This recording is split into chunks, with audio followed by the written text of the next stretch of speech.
But did you know where? Can anybody tell me where the first Comic-Con convention was held? France. It was held in the basement of the U.S. Grand Hotel. You had too many people, so they had to move their convention to the El Cortez Hotel. And they did that for a couple of years. Korea got too big for that, so then that's when they went to the Golden Hall. And then it was getting too big for that. Then we built this first half of the convention center.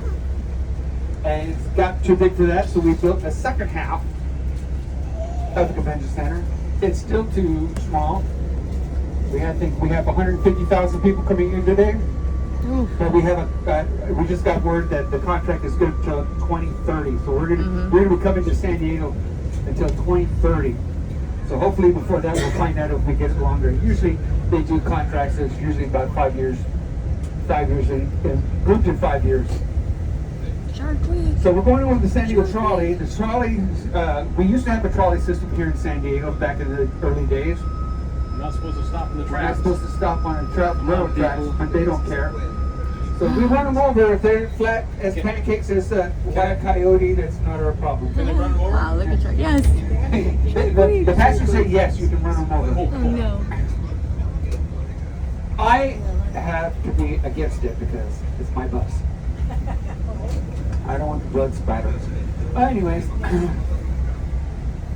downtown used to be really horrible to come into. You know, this was a Navy town. This we had a lot of adult type businesses, and I'm saying that politely because the kids, they were adult type facilities, businesses, and so it wasn't really popular to come down here. It was kind of scary sometimes for some people, but Mayor Pete Wilson decided to change all that in the 80s. So by starting with building the Horton Plaza, a shopping mall, it had all kinds of shops. They had 300 varieties of pastel colors all over the place.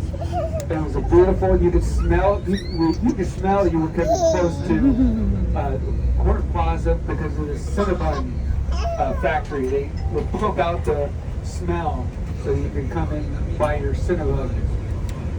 We had a theater. There were about 300 shops. It has closed. All the shops have closed down. Now they're turning it into a business park. So that's a bummer. You have the Balboa Theater. It's over 100 years old. You go and see plays, private concerts, and some movies and stuff like that. It's pretty cool. But 1980s is when they started to redevelop downtown San Diego. Gaslamp Quarter even started to become really popular in the early 80s. San Diego averages 72 to 74 degrees a year. We do get our hot times and we get our cool times. It did snow here in San Diego in 1936. Wow. So much snow came down, it got so cold that even the fountains froze. Oh no. That's pretty cool. Yeah. We did get snow, I think, in 1976 area, but the snow lasted about 2.3 seconds on the ground because it's melted. But it did officially snow in San Diego. So we can't get it.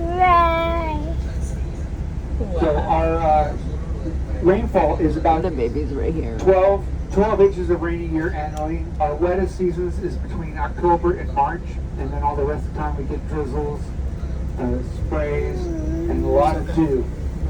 San Diego is a Mediterranean type climate. So all these trees, these luscious trees that you see here, the many varieties of different trees you see here, none of them are native to San Diego. They all come from somewhere else.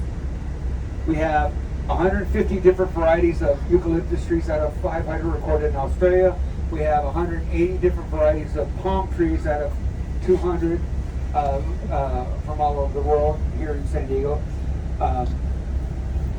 Susan,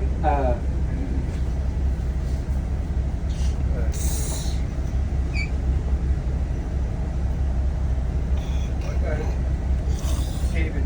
I know what you're trying to say, Susan. Can't remember her name either. And I was saying it all morning, and she's escaping. Susan. Where's that? It's over. No. Darn it. It's I a know what you Susan. mean. Susan, well, okay, Susan, we'll just go by first name.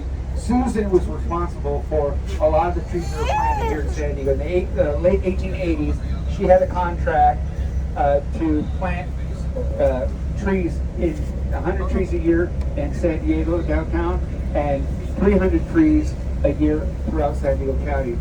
Ellen Browning Scripps was one of the major financiers to help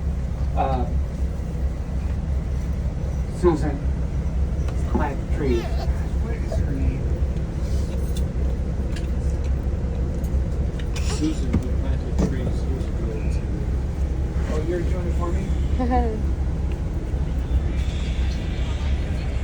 Are we taking your shoes off? Is that what you're doing? Not Kate Sessions. Yes, Kate Sessions, sorry. There we Not go. Susan. Susan, not Susan. Kate Sessions. Thank you, David. David saved my life.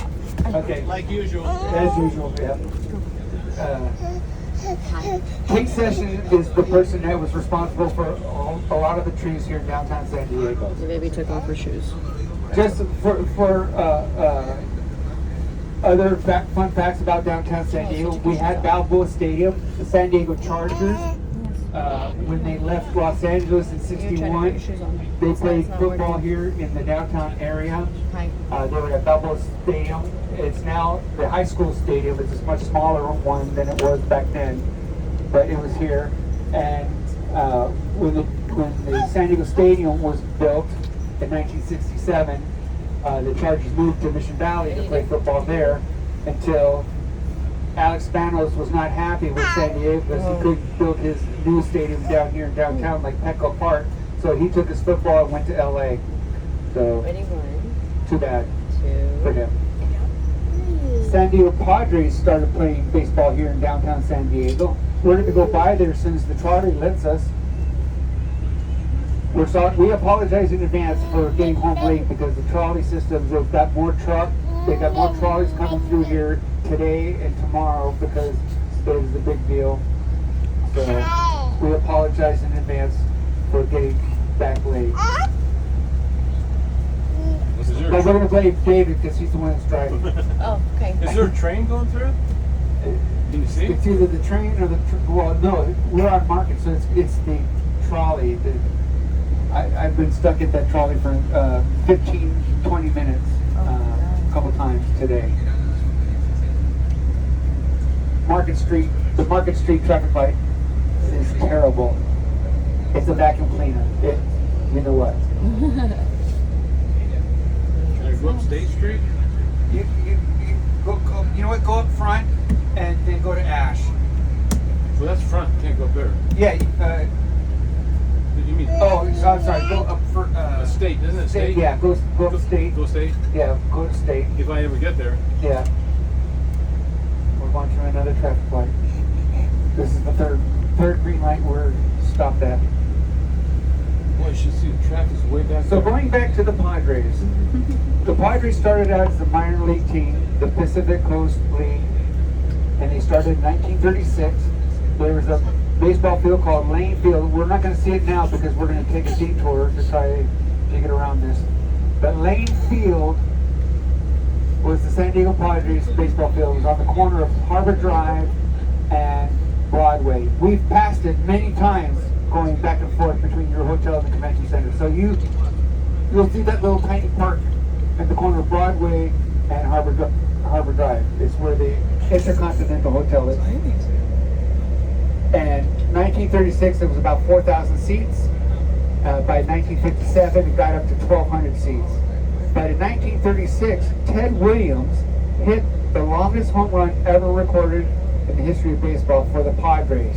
Yes, I say for the Padres. Ted Williams actually graduated Hoover High School here in San Diego, and he became a San Diego Padre in 1936 before becoming a Boston Red Sox. So he hit the ball 120 miles. Yes, I say miles, because when you hit it out of the ballpark, it landed in the open boxcar that went to Los Angeles, and that's where they found the baseball. Wow. 120 miles. Yeah, it is a legend. You can Google it too. Google Ted Williams, longest home run Lane Field, San Diego Padres. So the Padres played there from 36 to 1957. In 1957, they moved to Mission Valley to Westgate Field, which is where currently the Fashion Valley Shopping Center is now.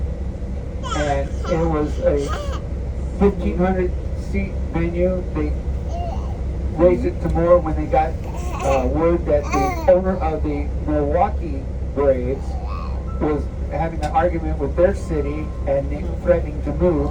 So we were hoping they were going to move here to San Diego, but he ended up going to Atlanta instead.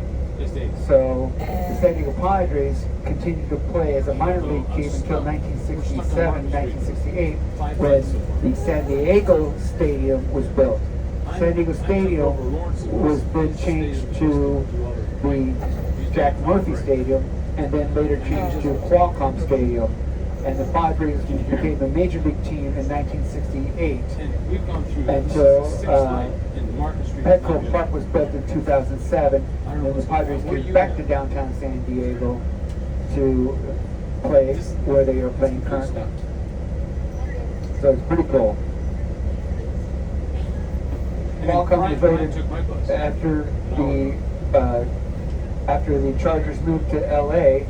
Qualcomm was torn down, and San Diego State built Snapdragon Stadium.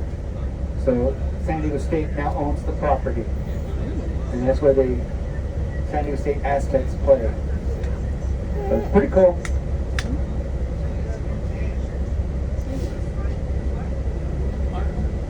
Okay, what's going on here? We're not moving at all.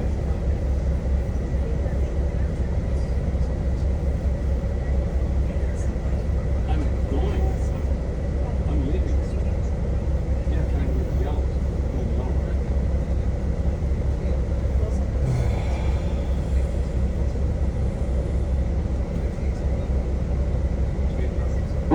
This is absolutely unprecedented, what we're going through right now. I apologize for this large delay. Lawrence, has it been this bad? What's going No, on? not this bad. No, this. I'm at least by the tracks. We're not even at the tracks. We're blocks away. What are we gonna do?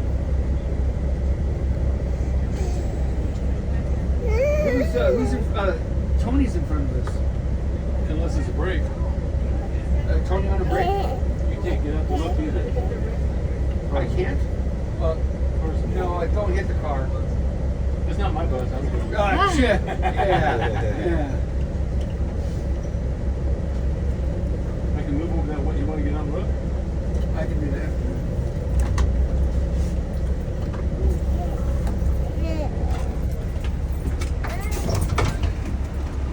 So I'm going to go outside and take a look. Oh man, I'm burning hot out here. Wow, oh my God. So we got cars that are backed up way up. The trolley arms just went down. We're stuck here for a while. Could you hear me while I was out there? Oh yeah. Okay. I couldn't hear myself Is anymore. the trolley system Yeah, down? the trolley just went. The trolley arms just went down. So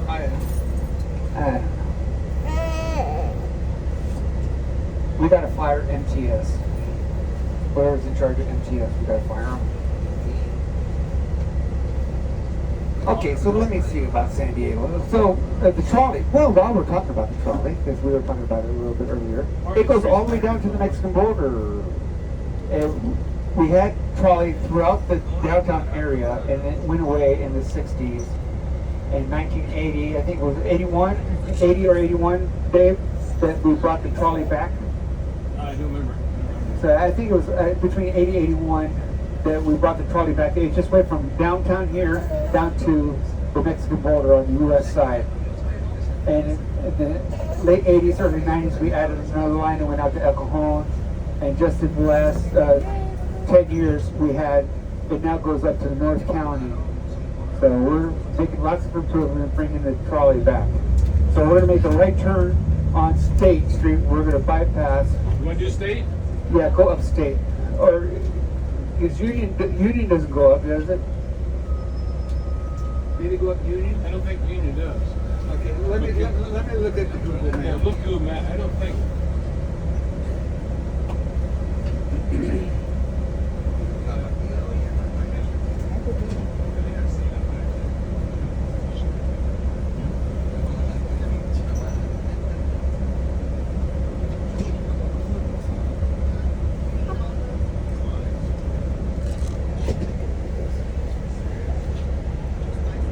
Union. Just one more street to stay. Yeah. Right? Yeah. Yeah, go one more.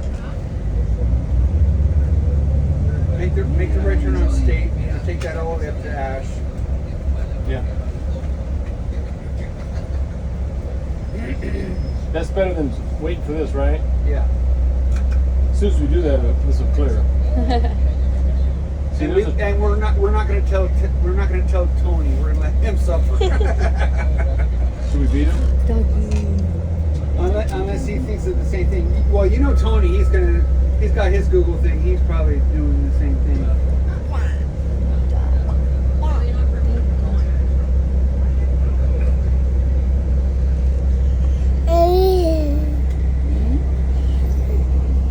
So in the gas lamp quarter, it's really nice. You have some outdoor shops. You can have dinner on the street. COVID kind of helped that to bring more of the stores are able to have outside dining now, and that's pretty cool. If anybody heard of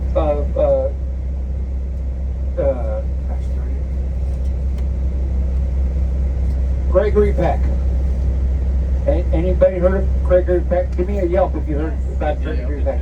He is a San Diegan. He lived here in San Diego. He was up in La Jolla. His dad owned a pharmacy, and he would come down and help his dad run the pharmacy before he went to college and then became an actor. So he is a famous person here. Phyllis Diller, the famous comedian, big laugh. She lived here. She lived up in La Jolla. There's a house there that looks like the Taj Mahal, and that's where she lived for the longest time. Dick Van Dyke lived on the Coronado Cays, which is off the Silver Strand, and he lived there. Orville Redenbacher lived in the Coronado condos next door to the Hotel Del Coronado, those big condos. He lived there before he passed away. I got to know that because his neighbors were on my bus when I took him to Universal Studios. So that's how I found out he lived in there. So that was pretty cool.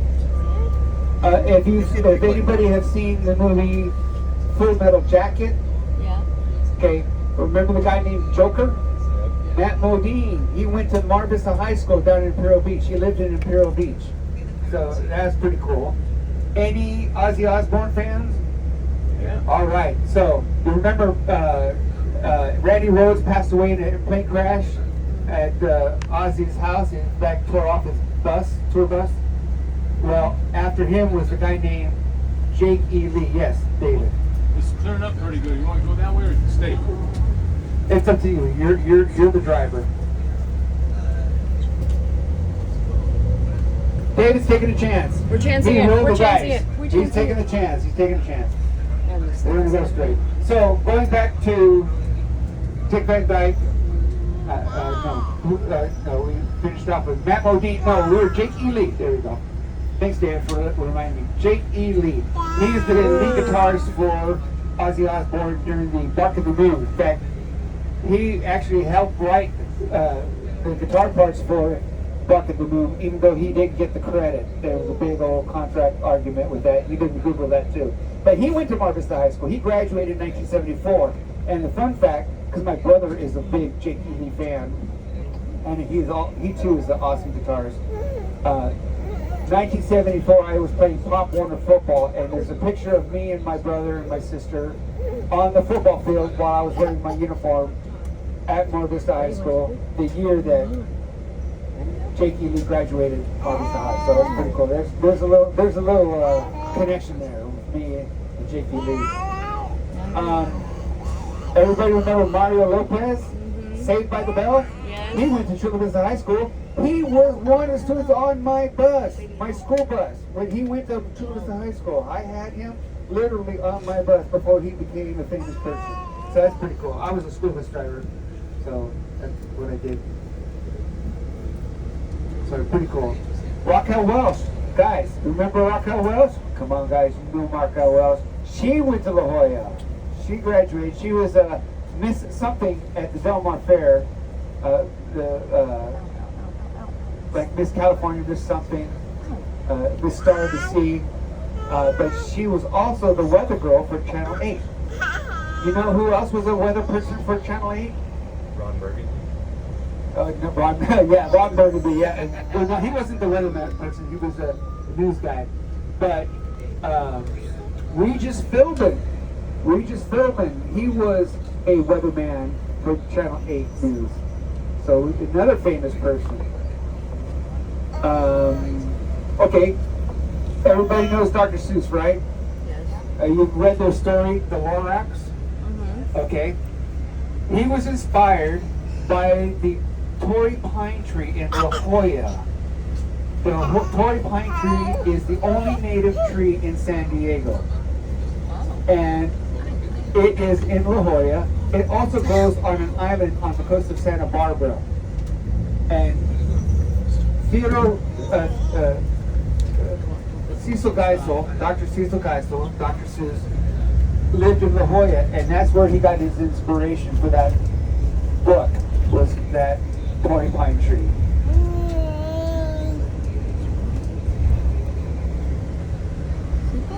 And as I told you, Ted Williams, famous baseball player, went to Hoover High School, San Diego. No. Soka, no. Soka, no. During Prohibition, a lot of the Americans would go down to Tijuana, but they would not cross the border. Only their drinks were on the other side of the border. They would put their drink and have it on the other side of the fence, and they would drink their drink on the other side of the fence while they stayed on the U.S. side. That was pretty funny. I thought that was funny. Coming up on our left is the old San Diego Police Department headquarters. If you've seen the TV show Simon and Simon, and every time the PI boys would get in trouble, they had to go and see the captain. That's the building that you saw in some of the TV shots. That was filmed here on location here in San Diego. At least some of the still shots, I should say, were filmed here in San Diego. The original jail's still there, right? The original jail is still there. It is a museum, so you can go in and put yourself in there and cool. feel like you were in 1936. Get pictures. Yeah, get your pictures in jail. It's cool. So it is. There are restaurants there and shops, so you can go in and do that. But please come and visit the shop. Now we went by the Kansas City barbecue. Everybody remembers that movie. The scene where they were punking on the piano singing "Great Balls of Fire" just before Goose got cooked. And his son played the same song, but not at that bar. He was at the officers club, in the Navy's officers club on the beach. But in real life, the officers club is not in the beach. It's in the middle of the base at North Island Naval Air Station. If you look to your left across the water, that's North Island Naval Air Station. And that's where that scene was filmed on the beach. But that building, the building is there, but it was not the officers club. It was only for theatrical looks. On the right side is where the Navy used to have its major headquarters, Navy headquarters. There is a small building dedicated to the Navy. And it's a brand new building, which they like. But the rest of the buildings are now privately owned businesses and hotels, restaurants, and stuff like that. More buildings are coming up. On the left side is what is left of our fishing industry. So in 1930s, 40s, 50s, and even the 60s, we were a huge tuna town. We had the largest tuna cannery in the world in Kearney Mesa. Starkist, the chicken of the sea, It was our biggest cannery here in San Diego. But in 1970s, the tuna fishing laws changed, and we lost a lot of our industry due to that. Tuna harbor. Looking to your left, you see the Ooh. kissing, the victory kiss, the sailor and the nurse statue. That's a replica. And here we come on the left is the USS Midway. The USS Midway is a post-World War II aircraft carrier.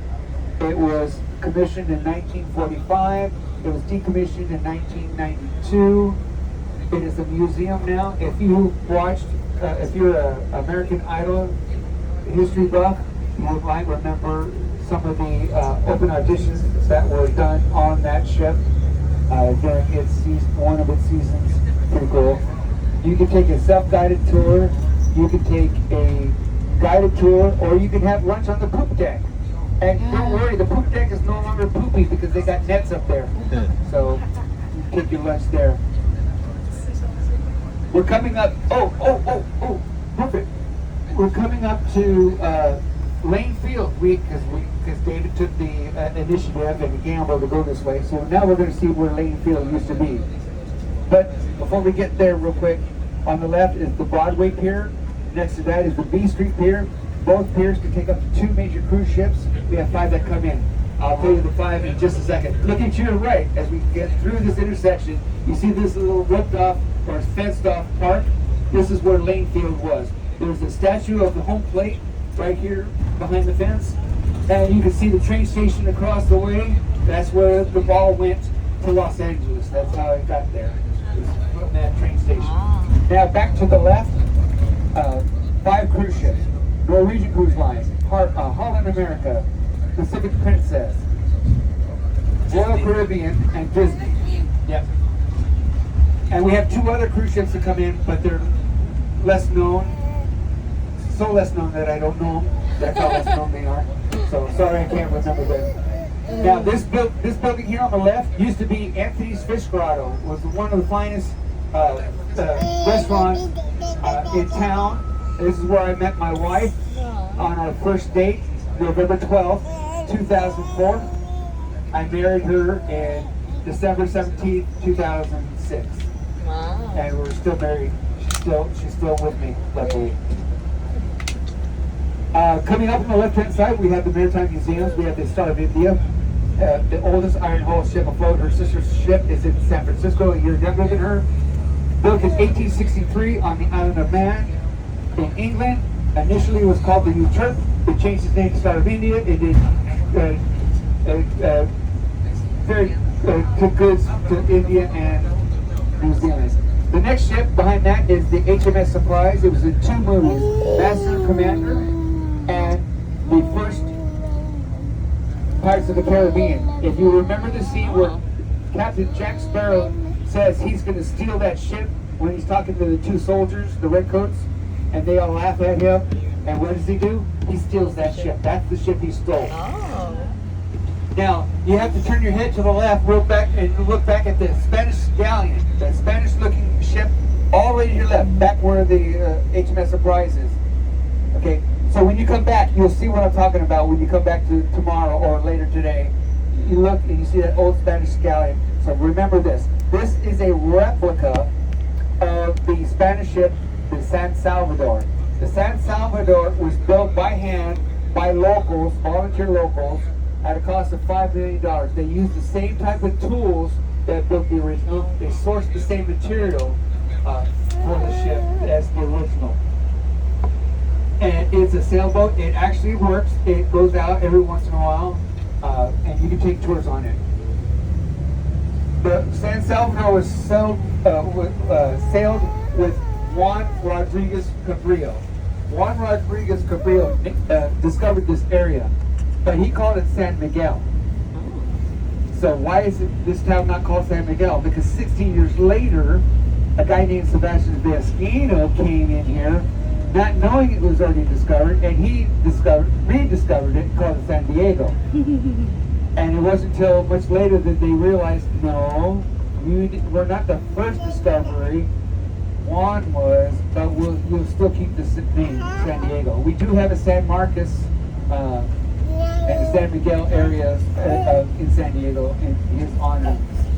But if you want to know more about Juan Rodriguez Cabrillo, you can go to Point Loma, to the Cabrillo Monument, which is located at the very tip of Point Loma, all the way at the end. You can also see the old lighthouse too, which is pretty cool.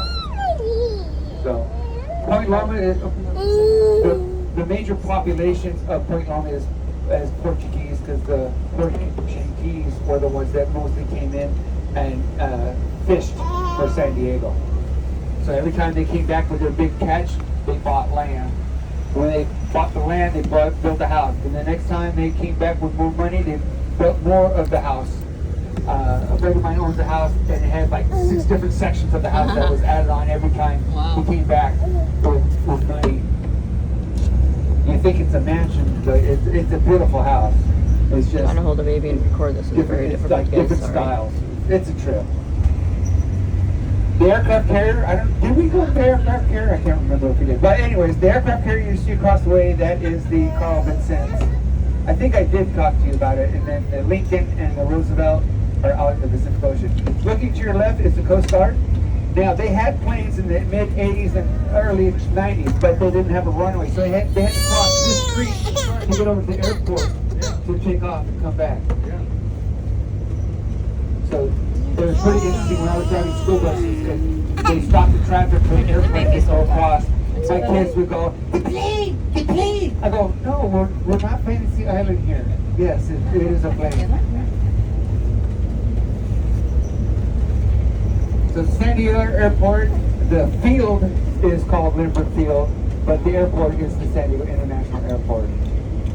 But Charles Lindbergh is responsible for flying non-stop from New York to Paris in the spirit of St. Louis, built in San Diego. Ladies and gentlemen, thank you for your patience. We really appreciate it. We love having you come here. We want to see you come here next year. We want to see you come here later today or tomorrow, and Saturday and Sunday, because we love you. Come back and have a wonderful time. Thank you. I'm Dave. I'm Larry, and he's Dave. And you guys take care and have a safe trip. Thank you. Thank you. Good job. That was fun, huh? We got a good story. Very nice. Yeah, bye-bye. For safety purposes, please remain seated until the bus comes to a complete stop and the bus door is open.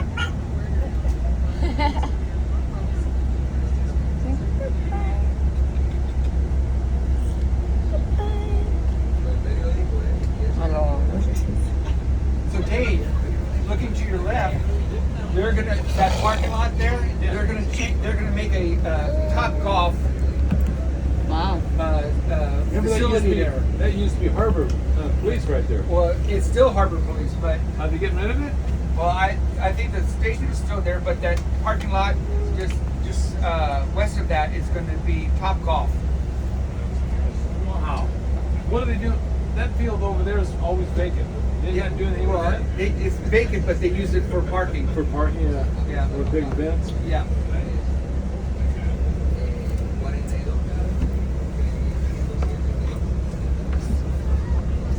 When when San Francisco had their earthquake, what was that? '89.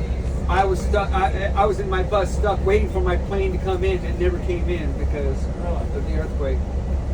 I sat there for 6 hours. Yeah. That was a big deal.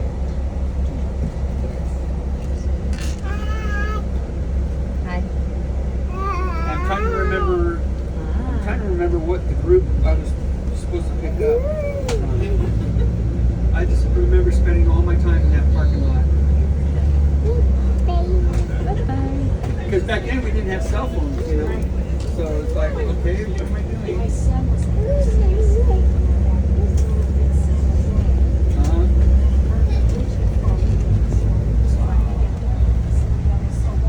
Yeah. Well, I went into the hotel and used the phone there to call my boss, and we kept communicating back and forth. Is he going to make a stop here? He probably is, but make stop here. Make Stop a stop here? right here. Yes, stop right here.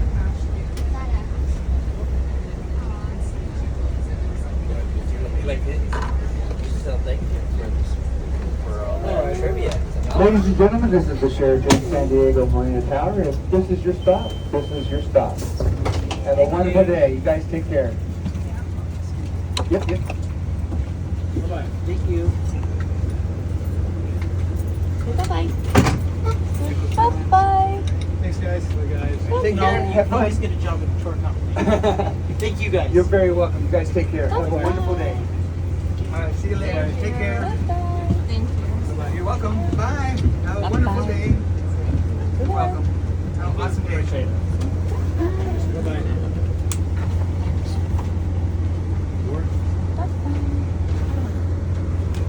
All right. Thank you. You're welcome. Have an awesome day. You too. There you go.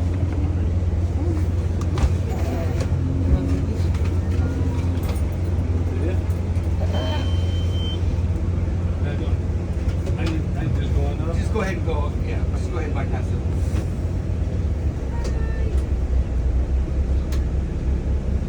Unless we see somebody running and stuff, but I don't see anybody running. Yeah, this is the middle of the day. Passengers. And who knows? There's So probably you a bus usually behind stop. us. Usually, no, he's back here. You usually stop right there with that guy. Yeah.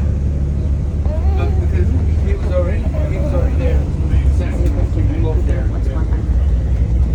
Or you could have pulled up there. Yeah, whatever. We did it. We got it done.